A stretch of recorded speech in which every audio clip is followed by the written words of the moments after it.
ମହୋଦଧିର ପ୍ରାକୃତିକ ଶୋଭା, ଯାହାର ଏନ୍ତୁଡ଼ିଶାଳ ମରାଳ ମାଳିନୀ ନୀଳାମ୍ବୁ ଚିଲିକାର କୋଳ ଦେଶରେ ଯେ ପ୍ରତିପାଳିତ, ସେହି ପ୍ରକୃତି ପ୍ରତି ମୁଗ୍ଧ କବି ହେଲେ ମାୟାଧର ମାନସିଂହ। କବିର ଲେଖନୀ ଭିତରେ ହିଁ ପ୍ରକାଶିତ ହେଇଥାଏ ତାହାର ସମସ୍ତ ଚିନ୍ତା ଆଉ ଚେତନା। ଯେକୌଣସି ମହାନ ସ୍ରଷ୍ଟାଙ୍କ ପରି ଏହି କବି ମାନସିଂହ ତାଙ୍କର ସୃଷ୍ଟି ପ୍ରତିଭା ମଧ୍ୟରେ ମଧ୍ୟ ତାଙ୍କର ସେହି ମାନସିକ ଚିତ୍ତପ୍ରବୃତ୍ତି ଗୁଡ଼ିକ ରୂପ ପାଇଥିଲା। ସେ ଏକାଧାରରେ ପରମ୍ପରା ଧର୍ମୀ ଏବଂ ପୁରୋଦୃଷ୍ଟି ସମ୍ପନ୍ନ ଥିଲେ। ତାଙ୍କର ସୃଷ୍ଟିସୌଧ ମୂଳରେ ସ୍ୱଦେଶୀ ଓ ବିଦେଶୀ, ଜାତୀୟ ଓ ବିଜାତୀୟ ବହୁ ଅଗ୍ରଜ ଶିଳ୍ପଶୂରୀଙ୍କର କାବ୍ୟ ସାଧନାର ପରମ୍ପରା ଲକ୍ଷ୍ୟ କରାଯାଇପାରେ। କେବଳ ଐତିହ୍ୟକୁ ମୂଳଧନ ବା ପାଥେୟ ନ କରି ଉଚ୍ଚକୋଟୀର ପ୍ରତିଭା ନିଜ ଭାବୈଶ୍ୱର୍ଯ୍ୟରୁ ବିକାଶ ସାଧନ କଲାବେଳେ ତାଙ୍କର ଲେଖାଗୁଡ଼ିକରେ ଆମେ ଗୃହୀତ ପରମ୍ପରା ଏବଂ ଶିଳ୍ପାଦର୍ଶକୁ ଲକ୍ଷ୍ୟ କରିପାରୁ ତାଙ୍କର ସ୍ୱକୀୟ ନୂତନତା ଲକ୍ଷ୍ୟ କରିପାରୁ ବିଚିତ୍ର ରସ ସରଣୀ। କବି ମାନସିଂହ ଏ ଦେଶର ମୂକ ଶିଳାଖଣ୍ଡର ପ୍ରାଣସ୍ତୂପ ଭରି ଦେଇଛନ୍ତି। ଏ ଦେଶର ଗୁଳ୍ମଲତାରେ ସେ ପ୍ରାଣକୁ ଦେଖିଛନ୍ତି। ଏ ଦେଶ ମଣିଷର ଗୌରବମୟ ଇତିହାସର ଆଲେଖ୍ୟ ତାଙ୍କର ଲେଖାରେ ପ୍ରକାଶିତ ହେଇଛି। ଏ ଦେଶର ପ୍ରେମିକ ପ୍ରେମିକାର ମିଳନ, ବିରହଜନିତ ଶଙ୍କା ସଂଶୟ, ଅଶ୍ରୁଳ ପ୍ରାଣସ୍ପନ୍ଦନ କେବଳ ଏ ଦେଶ କାହିଁକି, ସର୍ବଦେଶୀୟ ସର୍ବକାଳିକ ଜଣେ ସାଧାରଣ ମନୁଷ୍ୟର ଅନୁଭୂତି ଓ ହୃଦୟାବେଗ ହିଁ ତାଙ୍କର ସ୍ୱଦେଶପ୍ରୀତିମୂଳକ ସୃଷ୍ଟି ମଧ୍ୟରେ ରୂପ ଓ ରସରମ୍ୟତା ଅର୍ଜନ କରିଛି। ଏ ଦେଶର ମଧ୍ୟଯୁଗୀୟ ଇତିହାସର ଗୌରବୋଜ୍ଜ୍ୱଳ ଅତୀତ ତାଙ୍କ ଶିଳ୍ପପୁର ମଧ୍ୟରେ ଯେପରି ପୁନର୍ଜୀବିତ, ସେହିପରି ମଧ୍ୟ ନବଯୁଗର ଆଶା ଆଶଙ୍କା, ଆନନ୍ଦ ବେଦନା ମୂର୍ତ୍ତିମନ୍ତ ଓ ଜୀବନ୍ତ। ସବୁଜ ସମସାମୟିକ କବି ହେଲେ ହେଁ ମାନସିଂହଙ୍କର ପ୍ରତିଭା ସବୁଜ ଧାରାରୁ ଏକ ବଳିଷ୍ଠ ଅପ୍ରତ୍ୟାଶିତ ଭାବରେ ବ୍ୟତିକ୍ରମ ସୃଷ୍ଟି କରିପାରିଛି। ଏକାଧାରରେ ପ୍ରାବନ୍ଧିକ, ସମାଲୋଚକ, ଭ୍ରମଣୀ କାହାଣୀକାର ଏବଂ ଆତ୍ମଜୀବନୀକାର ମାୟାଧର ମାନସିଂହଙ୍କର ବହୁମୁଖୀ ପ୍ରତିଭା ଥିଲେ ମଧ୍ୟ ତାଙ୍କର ସବୁଠାରୁ ଋଦ୍ଧିମନ୍ତ ଦିଗଟି ହେଲା ତାଙ୍କର କବିତ୍ୱର ଦିବ୍ୟ ଜ୍ୟୋତି ଧାରା। ଧୂପ, ହେମଶସ୍ୟ, ହେମପୁଷ୍ପ, କୋଣାର୍କ, ପ୍ରେମପୁଷ୍ପ, ପ୍ରେମଶସ୍ୟ, ମାଟିବାଣୀ, ଜୀବନଚିତା, ବାପୁତର୍ପଣ, ଅକ୍ଷତ, କୃଶ, ସିନ୍ଧୁ ଓ ବିନ୍ଦୁ ହେଉଛି ତାଙ୍କ ରଚିତ କେତୋଟି ଅଦ୍ୱିତୀୟ କବିତା ସଂକଳନ। ଏହା ବ୍ୟତୀତ ତାଙ୍କର ରହିଛି ଉପେକ୍ଷିତା, ନିକ୍ୱଣ, ଶୁଭଦୃଷ୍ଟି, ସାଧବ ଝିଅ, ଜେମା ଏବଂ କମଳାୟନ ନାମରେ କେତୋଟି ପ୍ରସିଦ୍ଧ କାବ୍ୟସୃଷ୍ଟି। ସବୁଜ ଚେତନାର ବଳିଷ୍ଠ ରୂପାୟନ ବସ୍ତୁତଃ ମାନସିଂହଙ୍କ କାବ୍ୟ ଜଗତକୁ ପ୍ରଦାନ କରିଛି ଗୋଟିଏ ଅନୁପମ ସୌଷ୍ଠବ। ପ୍ରେମ ପ୍ରଣୟର ନିବିଡ଼ ଅଭିବ୍ୟକ୍ତି ମାନସିଂହଙ୍କ ରଚନାରେ ଧାରଣ କରିଛି ବିବିଧ ବର୍ଣ୍ଣାଳୀର ସପ୍ତରଙ୍ଗ। ବିଚିତ୍ର ଅନୁପମ ପ୍ରେମର ମହତ୍ତ୍ୱ ଭିନ୍ନ ଭିନ୍ନ ଅନୁଭବକୁ ସମ୍ବଳିତ କରି ଉଦ୍ଭାସିତ ହେଇଛି ତାଙ୍କର ପ୍ରତିଟି କବିତାରେ। ଜଣେ ଅନତିକ୍ରମଣୀୟ ରୋମାଣ୍ଟିକ କବି ଭାବରେ ଓଡ଼ିଆ ସାହିତ୍ୟରେ ସେ ନିଶ୍ଚିତ ଭାବରେ ଅଦ୍ୱିତୀୟ ଏବଂ ସ୍ୱତନ୍ତ୍ର ସ୍ଥାନର ଅଧିକାରୀ। ତେବେ ତାଙ୍କର ରୋମାଣ୍ଟିକ ସେହି କବିତାର ଭାବାବେଗ ତାଙ୍କୁ ଅତୀତ ଆମୁଖ କରିଛି। ତେଣୁ ଏହି ଅତୀତ ଏବଂ ବର୍ତ୍ତମାନର ସମନ୍ୱୟ ବା ସିନ୍ଥେସିସ୍ ତାଙ୍କ କାବ୍ୟ ସମୀକ୍ଷା ପାଇଁ ଏକ ନିର୍ଦ୍ଦିଷ୍ଟ ଦିଗର ସନ୍ଧାନ ଦେଇଥାଏ ଏବଂ ଏହି ଅତୀତ ଆମୁଖତା ଗୋଟେ ଉତ୍କଳୀୟତା, ଗୋଟେ ଗୌରବୋଜ୍ଜ୍ୱଳ ଇତିହାସ ପ୍ରତି ସମ୍ମାନବୋଧର ସୃଷ୍ଟି ତାଙ୍କର କବିତା ମହାନଦୀରେ ଜ୍ୟୋତ୍ସ୍ନା ବିହାର।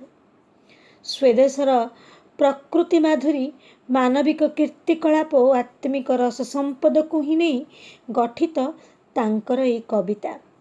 ପରମ୍ପରା ପ୍ରତି ମୋହ, ଗୌରବାବହ ଅତୀତର ସ୍ମୃତିଚାରଣ, ରୋମାଣ୍ଟିକ ଚେତନାର ଅଙ୍ଗବିଶେଷ ହେଲେ ଏଥିରେ आमे कविंकर जातीयतावाद भावचेतना को भी लक्ष्य करि पारू। ताहले चलो आज आमे आलोचना करिबा पद्मश्री मायाधर मानसिंहकर कविता महानदी रे ज्योत्स्ना विहार। शिलागृह अंधकार बासी मु जननी धरणी नथिली जानी अछिलो तो पुरे एमंत रूपर लीला नबाहु तरणी आज ए ज्योत्स्नारे नील महानदी पुरे। कवि सौंदर्य पिपासु पृथ्वीर कोणे अनुकोणे थिबा कौनसी सौंदर्य कविर दिव्य दृष्टि लुचि रही पारे ना। सबु अदृश्य सौंदर्य को कवि ही लोकलोचन को आनी थाए। उत्कल भुवन सौंदर्यर गंताघर वन उपवन नदी उपनदी समुद्र झरणा पहाड़ पर्वत घेरा उत्कल जननी प्राकृतिक सौंदर्य परिपूर्ण। महानदीर नील जलराशि उपरे शीतल ज्योत्स्नार विचरण कवि को करिछि विमुग्ध। एही विपुल सौंदर्य को उपभोग करी कवि होई उठिछन्ति आत्महरा। जल स्थल आकाश ससागरा धरा चंद्र ज्योत्स्नारे होई उठिछि परिपूर्णा एवं धवला। सते जेपरि रजनीबधूर धला उत्तरीय परि उत्कलर प्राकृतिक शोभाराशिर सौंदर्य रजत किरण रे मधुररु मधुरतर होई उठिछि। महानदीर स्थिर जलराशि को रजत ज्योत्स्ना चपल करि देइछि। सते जेमिति दिगांगना माने मुह देखिया पई एक तरल दर्पण सजा हेछि। ज्योत्स्ना विधौत वृक्षराजी धीरे धीरे मंद समीर और चंद्रालस सिरी एक स्वप्नपुरी सृष्टि करिछि। दूर भाई नाउरिया सरल संगीत पवन रे भासी आसुछि ओ कविंक मन को करिछि आमोदित। कविंक भाषा रे आहा कि विपुल शोभा भासे आखि आगे केमंते वर्णिबे मोर मुग्ध अनुभव। चक्षु मोर अंध हुए जोछना परागे बाणी मोर नाही फुटे मानी पराभवे। आमोदित कवि प्राण प्रकृतिर अपूर्व शोभारे होइछि पुलकित। पवन ज्योत्स्ना मदिरा पान करी धीरे धीरे बहिबाकु लागिछि। एक सूचिमंत परिवेश एक चंद्रालस स्पर्श भरी रहिछि। नाउरियार खेपणी रे जेतेबेले चंद्रिका रंजित नील नदी बारी भांगी भांगी जाउछि सेतेबेले कविंकर मने हेछि सते जेमिति लक्ष लक्ष रौप्य पुष्प सृष्टि होई दूर दिग्बलयर आकाश सहित नदी बारी रे मिशि जाइछि। नील शैल मध्य दूर रे चंद्रिका चर्चित होई शोभा पाउछि। शिखरीमाला देहरे आकाश मिशि जिबार दृश्य सृष्टि हेछि। सेही प्रशांत अचल शिखरीमाला सन्यासिनी सम उज्ज्वल मने हेइछन्ति। एठारे एक चित्रायित सृष्टि और प्राकृतिक रूप रे ही छिड़ा हेछि कविंकर अलौकिक अनुभूति।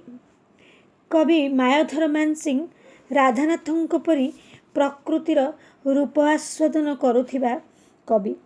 से जातीय अतीत आड़कु सत्यवादी जुगर कविमानंक परी एक व्यथित दृष्टि निक्षेप करिछन्ति। गंगवंशर कीर्तिराजी तथा खारवेलंकर वीरत्वर उत्तराधिकारी ओडिशार सांप्रतिक दुरावस्थारे से स्वाभाविक भाव में आहत हो पड़िछन्ति। से वेदना भरा स्वर रे एई कवितार पंक्तिर रूप देई कवि लिखिछन्ति हाय रे उत्कल भूमि प्रकृति सुंदरी मंदाकिनी समनदी शिव समगिरी कानने केदारे लक्ष्य शोभार बहर आउ तोर कह किंपा एते हतशिरी ऐश्वर्क सुसमाचार करिब विश्वास केमंते कहल तोर अन्नर अभाव सुरासम मुग्ध करे मोर जे निश्वास तादेही संभव काहूँ दुर्दिन प्रभाव। ए प्रश्न जुगे जुगे जातीयवादी कवि माने बहु रूप रे बहु भाव रे पचारिछन्ति। वर्तमान दुख दुर्दशारे अश्रुमोचन करने संगे संगे भविष्यत पई आसन्नित आह्वान मध्य शुणाइछन्ति। किंतु सबुज कवि माने एपरि एक मानसिक आलोड़न को निश्चित दूरतारे थाई कल्पनार उत्सुंगरे कल्पनार ଉତ୍ତୁଙ୍ଗରେ ଦୋଳି ଖେଳୁଥିବା ବେଳେ ରୋମାଣ୍ଟିକ୍ କବି ମାୟାଧର ମାନସିଂହ ଯେ ଓଡ଼ିଶାର ଅତୀତ ଆଡ଼କୁ ସତର୍କ ଦୃଷ୍ଟି ନିକ୍ଷେପ କରିଛନ୍ତି, ଏହା ବିସ୍ମୟଜନକ ବ୍ୟାପାର ନିଶ୍ଚୟ। ଉତ୍କୃଷ୍ଟ କଳାର ଦେଶ ଏହି ଉତ୍କଳ ଭୂମି। ଅତୀତରେ ଆମେ ଉତ୍କଳ କଳା ବାଣିଜ୍ୟ କ୍ଷେତ୍ରରେ ଖୁବ୍ ଗୌରବ ଅର୍ଜନ କରିପାରିଥିଲା। ସେ ରାଜା ଆଜି ନାହାନ୍ତି, ସେଇ ଦୁର୍ଗ ବି ଆଜି ନାହିଁ ମଧ୍ୟ ସେଇ ରାଜାର ହୃଦୟ। କିନ୍ତୁ ସେ ଗୌରବମୟ ଅତୀତ ଇତିହାସର ମୁଖ ସାକ୍ଷୀ ହେଉଛି ଏଇ ଜଳରାଶି, ଏଇ ମହାନଦୀ, ଯାହାର ମହିମା ସୁଦୂର ପ୍ରସାରୀ, ଯାହାର ଚରଣରେ ମହାସାଗର ଲହରୀ ବିଦ୍ୟମାନ। ତାକୁ ଅଭିଶପ୍ତା କରି କବି ଭାବି ପାରି ନାହାନ୍ତି। ସେହି ଅତୀତର ମୁଖ ସାକ୍ଷୀ ଜ୍ୱଳନ୍ତ ନିଦର୍ଶନ କବି ଆଖି ଆଗରେ ନାଚି ଯାଇଛି। ମନେ ପଡ଼ୁଛି ବିଜୟ ପୁତ୍ରର ମଙ୍ଗଳ ଆଶିଷ ଭିକ୍ଷା ସିଂହଳରୁ ମୁକ୍ତା ଆନୟନ ଓ ଶଙ୍ଖବାଦ୍ୟରେ ଗଗନ ପବନ ମୁଖରିତ ହେବାର ଦୃଶ୍ୟ। ପରିବେଶରେ ଉତ୍କଳୀୟ ନାରୀଙ୍କ ବୋଇତ ବନ୍ଦାଣର ସାଂସ୍କୃତିକ ଚିତ୍ର ସତେ ଯେମିତି ଆମ ସଂସ୍କୃତି, ଆମ ପରମ୍ପରାରେ ଖୁବ୍ ଜୀବନ୍ତ ହୋଇ ଉଠିଛି। ପୁଣି ଲକ୍ଷ୍ୟ କରିବାର କଥା ଯେ ଏହି ଜାତୀୟତାବୋଧ ଅନ୍ତରାଳରେ ଗୋଟିଏ ଗଭୀର କାରୁଣ୍ୟ କବି ଆତ୍ମାକୁ ସବୁବେଳେ ବ୍ୟଥିତ କରି ପକାଇଛି। ଏବଂ ସେଇ କବି କ'ଣ କରିଛନ୍ତି ନା ହତୋତ୍ସାହିତ ହୋଇ ପଡ଼ିଛନ୍ତି। ସେଇ କାରୁଣ୍ୟରେ ନିଜର ସତ୍ତାକୁ ସେ ଖୋଜିବାକୁ ଲାଗିଛନ୍ତି, କିନ୍ତୁ ସେ ହରାଇ ବସିନାହାନ୍ତି ତାଙ୍କ ଅସ୍ମିତାକୁ। ତାଙ୍କ ମନରେ ସବୁବେଳେ ଆସିଛି ଏକ ସଂଶୟ, ସତେ କ'ଣ ଆଉ ସେ ଅତୀତ ଫେରିବନି?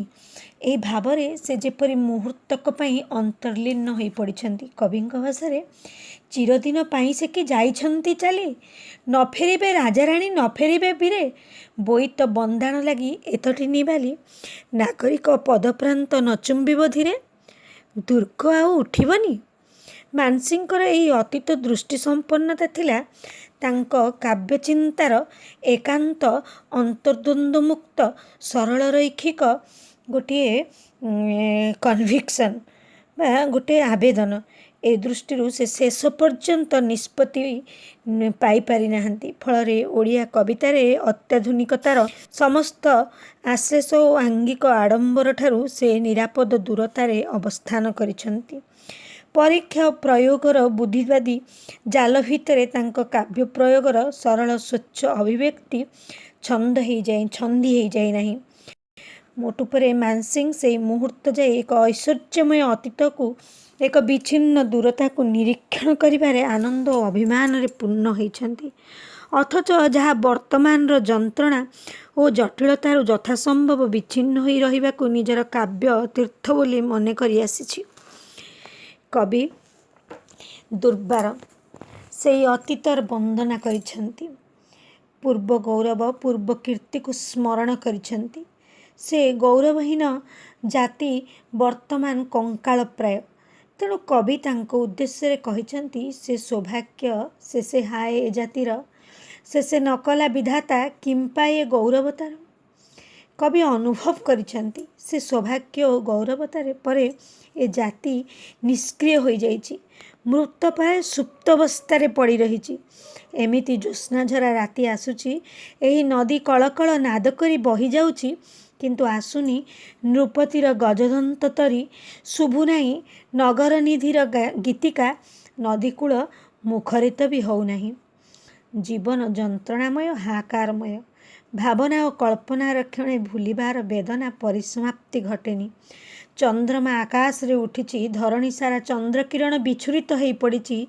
ନୀରବ ନିସ୍ତବ୍ଧ ମହାନଦୀ ଜଳ ଏପରି ଏ ଜାତି ମଧ୍ୟ ନୀରବ ହୋଇଯାଇଛି, ନିସ୍ତବ୍ଧ ହୋଇଯାଇଛି, ସୁପ୍ତାବସ୍ଥାରେ ଶୋଇଯାଇଛି। କିନ୍ତୁ ସେଇ ମହାନ, ସେଇ ଚନ୍ଦ୍ରଜ୍ୟୋତ୍ସ୍ନା ଅତୀତକୁ କହୁଛି, ଚନ୍ଦ୍ରମା ଉଠିଛି ଊର୍ଦ୍ଧ୍ୱେ ବିରାଟ ଧରଣୀ, ନୀରବ ନିସ୍ତବ୍ଧ ଶାନ୍ତ ମହାନଦୀ ଜଳ, କ୍ଳାନ୍ତ ଶିଶୁସମ ଶାନ୍ତ ଉଜ୍ଜ୍ୱଳ ରଜନୀ, ପକ୍ଷପାତୀ ଆବରିଛି ନଭଜଳ ସ୍ଥଳ।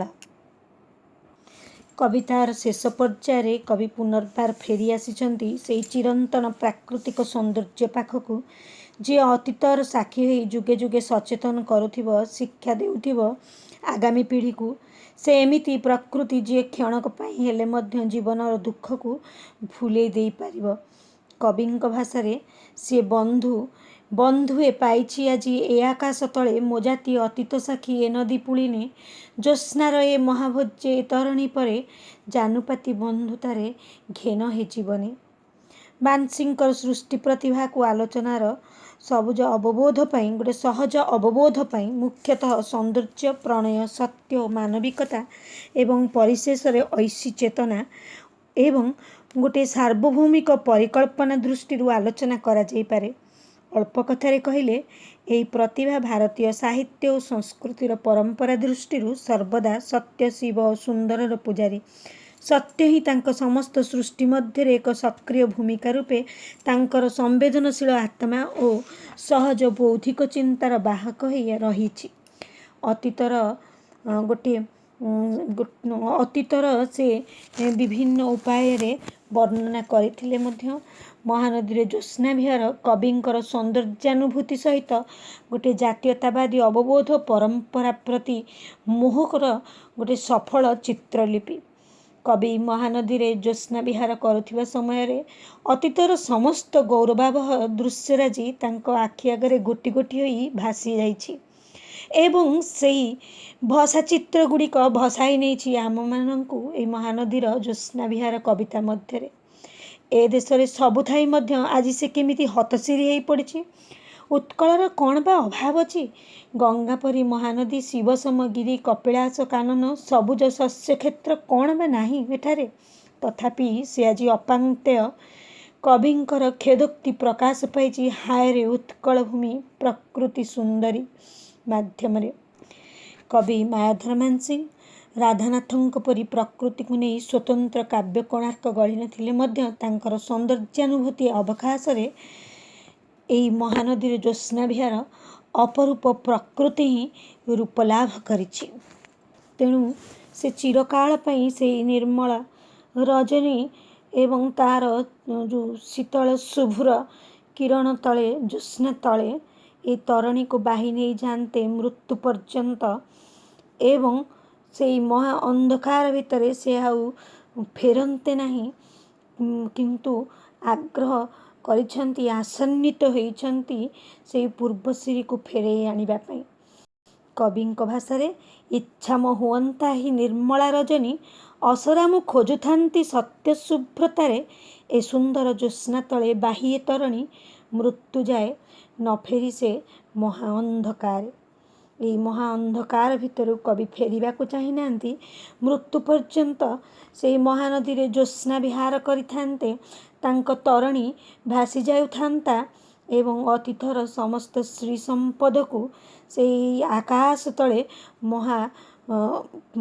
ମହା ଖୁସିରେ ଭୋଗିଥାନ୍ତେ।